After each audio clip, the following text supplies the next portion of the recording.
Nous sommes donc avec Laurent Esso, qui est donc l'un des tout-puissants des ministres de la Justice. Il avait donc été impliqué sur les affaires de l'assassinat de Martinez Zogo. Bienvenue à cette nouvelle soirée, le 26 janvier 2025. Nous sommes donc à 16h41 minutes et nous faisons donc entrer rapidement l'un des correspondants qui va donc nous décrypter les pleurs que nous suivons en ce moment donc dans son domicile. Qu'est-ce qui s'était d'abord passé dans l'assassinat de l'un des journalistes qu'on appelle donc Brian Fombo? En fait, la fameuse sectaxe de Laurent Esso, Ivana et Belinga, Amour Belinga, ça a flûté. Alors, je vais donc faire entrer l'un des correspondants, si vous le voulez donc très bien. Écoutons ensemble. Écoutons et mettez donc les commentaires si vous avez donc aimé cette révélation très chaude de ce jour. Bienvenue sur notre édition donc depuis notre salon de production au Burkina Faso. Qu'est-ce qui va donc se passer de l'assassinat du journaliste Brian Fombo Belinga? D'après la version qui a été avancée à l'époque par le groupe de presse L'Anecdote, tout comme par Ivana Estomba, la copine ou la petite amie de Brian Fombo, c'était que, du moins selon cette version, Brian Fombo a percuté un conducteur de moto alors qu'il se trouvait au volant de son véhicule au niveau du quartier Omnisport là. C'est-à-dire que l'avenue du Cinquantenaire, donc il conduisait sur l'avenue du Cinquantenaire. En descendant vers l'Uruguay à l'Europe, il a percuté un conducteur de moto, un benséquineur comme on les appelle au Cameroun.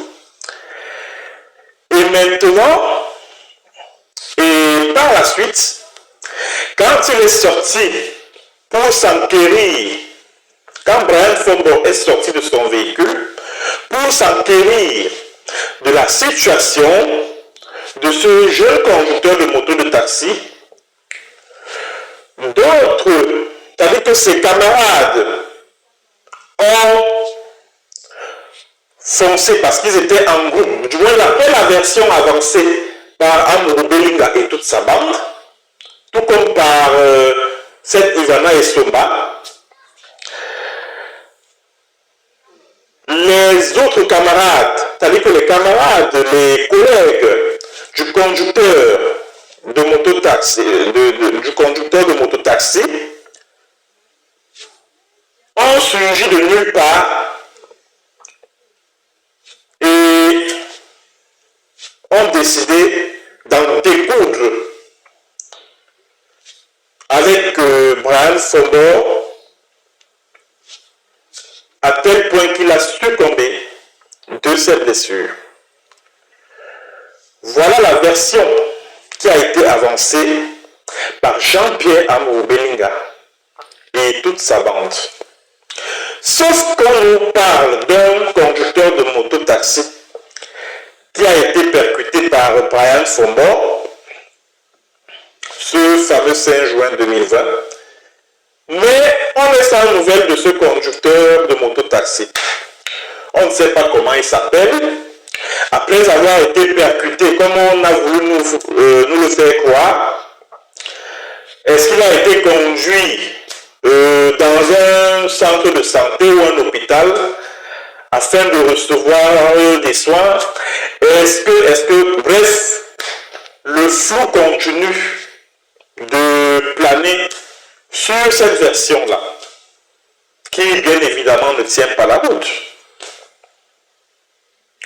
Parce que s'il fallait en découdre avec Brian Fombo, juste parce qu'il a percuté un conducteur de moto-taxi, cela ne pouvait se passer avec une telle méchanceté, avec une telle rage, au point que Brian Fombor en succombe. Mesdames et messieurs, d'après les dernières informations relatives à cette affaire, Brian Fombor a bel et bien été assassiné. Ok. Et les commanditaires de cet assassinat ne sont autres que le ministre, le tout-puissant ministre de la Justice. Nous vous reviendrons pour cette prochaine édition donc, du 20h parce que vous avez donc suivi les grands dossiers de ce jour avec Laurent Esso qui est donc l'un des tout-puissants. Vous le savez donc, plusieurs l'ont accusé de complicité de plusieurs journalistes. Alors, vous le savez donc, nous allons donc vous revenir.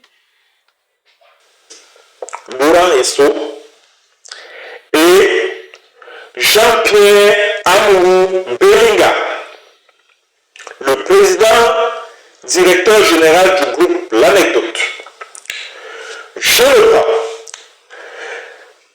Brian Fombor, alias l'économie, a été assassiné. Il n'a pas été victime d'agression, comme on a voulu nous le faire croire à l'époque. Brian Fombor a bel et bien été assassiné car il a été assassiné le 5 juin 2020 au lieu du Texaco Omnisport à Yaoundé. Et les commanditaires de cet assassinat ne sont autres que le tout-puissant ministre de la Justice, Laurent Esso, et son ami ou son petit ami ou je ne sais pas trop qui, son copain, Jean-Pierre Amourou Belinga, le Zomlo, qui est président, directeur général du groupe L'Anecdote. Nous vous reviendrons dans nos prochaines éditions si vous le voulez donc très bien. Abonnez-vous, likez, partagez et si vous avez aimé, écrivez-nous. Cette édition sera donc reprise au Grand Bulletin d'information dès 20h demain lundi. Bye.